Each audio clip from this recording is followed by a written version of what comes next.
Welcome to the Wrestling Stoical Podcast. My name's KM. That's Mark. Hey, y'all, appreciate you on in. And this episode, we're talking with Brayden Lee. Go ahead and say hi, Brayden.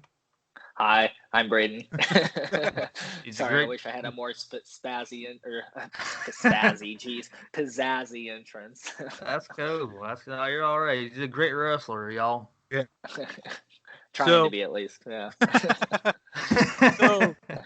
So this is gonna be a normal question, and I'm gonna be upfront with you. The way we kind of do these, we kind of space out into all sorts of things depending on what you say.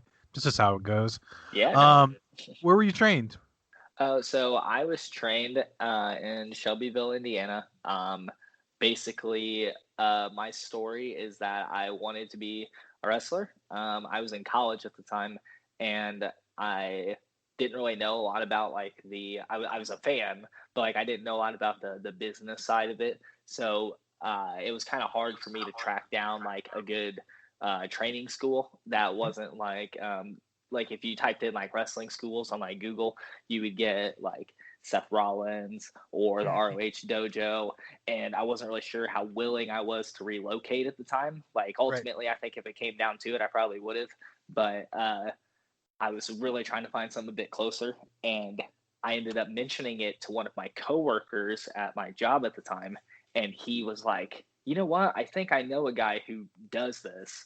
And then sure enough, he linked me up with this guy in Shelbyville, and I started going to their shows, and I would help them, set up and tear down for their shows. And then I would, the owner had a barn that he would keep the ring at in between shows, and then I would go there a couple times a week, and that's how I got my start, basically. Do you know who was it that trained you there? Damian Cole was his name, and then I had a couple guys like Josh Gatt and then Chris Caliber. They helped me out a lot too. And then I started branching out kind of into the Indianapolis area and kind of, I guess, the more classic wrestling narrative of learning on the road. That was kind of how it started for me. Mm-hmm. Nice. That's cool. Yeah, I like that. It's a good way to get into Strap High School and everything. It's good that you had that connection to get in there. It can be hard to find out those schools sometimes. Absolutely. Yeah, I'd say that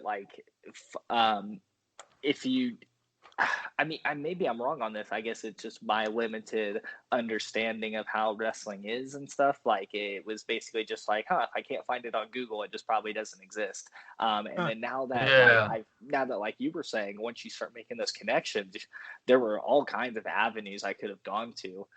Now that I know, right. But back then I just didn't. So, but still fortunate because I got in with a group of guys who took care of me, and they gave me my start, gave me a place to learn and in a safe way and practice. That's where I started doing my first matches when I was ready for them. So. Oh, that's cool. Yeah. I can understand it can be challenging to find certain things, different type of schools, special schools, and it can be hard even with the GPS sometimes, or with the internet. So I understand but it's all or it's meant to be. It's just interesting. It sometimes can be challenging to find those kind of places, but it's all meant to be, though, obviously. Yeah. It worked out, and I still talk to those guys. I actually. Well, he's not going to be there this Sunday. I was going to say I'm going to a show this Sunday, actually, and I'll see my trainer. I usually see him at this show every month because his son is a referee now. So I still get to see them and hang out and catch up with them, So even though life has kind of pulled us in different directions, it still comes full circle, which I think is cool. So that's awesome. Definitely is. I've been keeping contact with a few referees. I've been kind of meeting on social media. It's just kind of cool to see what's going on with their end of things. So it's cool at least that he wanted to be a referee. They can be cool guys, cool people to talk to, and just see and hear their side of things. Totally, yeah. You mentioned you were going to college when you started taking up the training. What were you going to college for?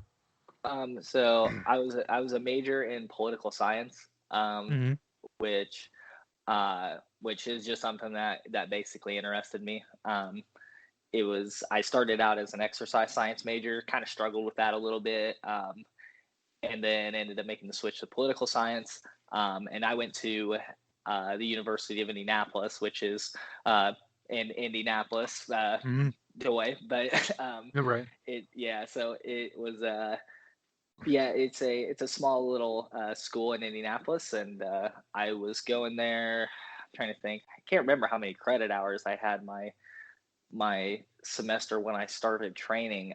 Maybe 12 or 14. It was like just enough to be full time. But I was getting towards graduating, so I basically had, I was down to my last little bit. I was kind of just throwing in classes so I could get that last little bit knocked out. And that was it that was the grind for a while, because I started training, I think, in August. So like right at the start of my senior year. So basically my whole senior year was just like training and then trying to juggle my my school life with it, and then trying to go do shows on the weekends, like set up, tear down, or travel, because my trainer was also he rented his ring out to other promotions in the area, so that was also kind of cool too, because I got to meet people that way. So we had about I think 4 other promotions at the time that he would help set up for. So that was nice too. At the start, I got to branch out to a few promotions, like as I was kind of dipping my feet into the professional wrestling world, so to speak. So right. That's a way to network, and taking the rings there. Hey, you need an extra guy? I'm here. Yeah, exactly. Yeah. Oh man, Yeah. that's taking the initiative right there. I like that. Yeah, and that there. It helped a lot. I remember like I helped set up at a church show one time, and the second time we were going there, that was one of the first like different, like, because I just shook hands with the promoter. I was just like, oh hi, I'm Brayden, nice to meet you, and that was basically it. But then the second show that I went to help out at, one of the guys canceled, or a guy in a tag match canceled. So he messaged me probably like maybe right before I was leaving for the show, I think. So maybe like 3:00. He messaged me and was like, hey, I have a spot on the card. You interested? And of course, at the time, I was going to jive. Like, he could have told me I had to go out there and, get beat up for 10 minutes. I would have done it, because I was just trying to be in the ring as often as possible. Right. So yeah, I mean, so I jumped at that. So like it definitely like paid off. Like, just like you said, having those connections and being able to capitalize on them, so to speak. That's cool. Yeah, dude.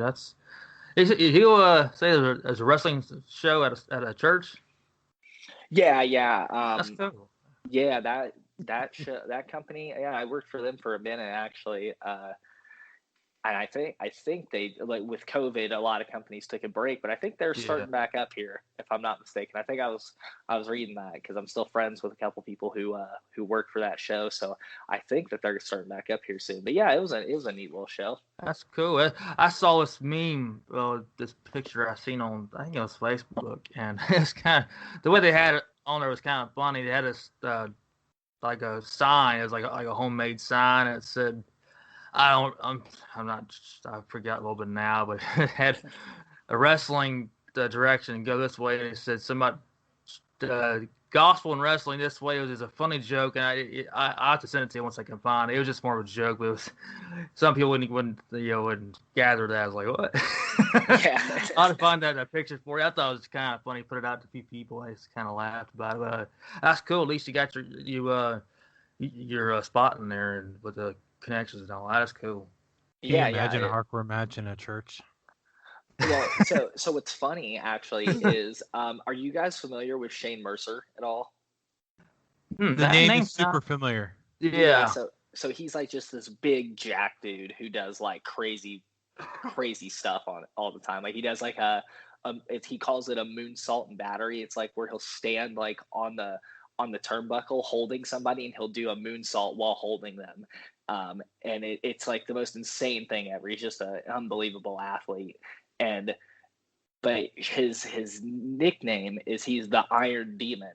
And I kid you not, ever since I have started working there, he has been the champion. He's been the champion of this church show. The Iron Demon is the champ. and I just get a nice little reaction out of that every time. I think it's hilarious. So because I'm gonna be frank. Of course, we looked up some stuff on you. Didn't uh, you have a couple matches with Shane Mercer? I want to say that's where I've seen his name. yeah, I've had Okay. Shane. I wrestled him for that company, and then we also wrestled at we were in a big ladder match together at IWA Mid South, and then we were also we had a match at the GCW 24-hour show back in January. So I've been in the ring a few times with Shane actually, and again just an unbelievable athlete. Like it's scary how strong that man is. Wow, that's cool, man. Yeah, the nickname the Iron Demon. Mm-hmm.